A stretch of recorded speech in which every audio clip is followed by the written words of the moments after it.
Both the Traeger and Masterbuilt smokers are great automated systems, but which one's the right one for you?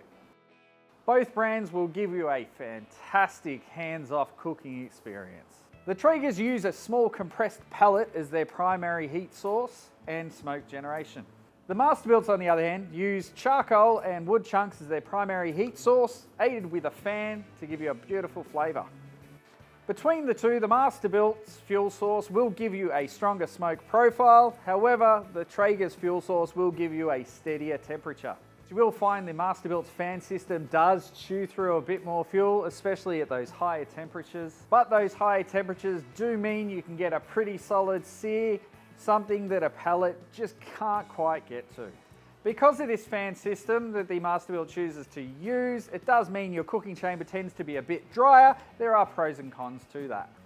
Both brands come in a range of sizes, so you can pick one that suits you. They also have a wide variety of accessories to really get some extra versatility out of them.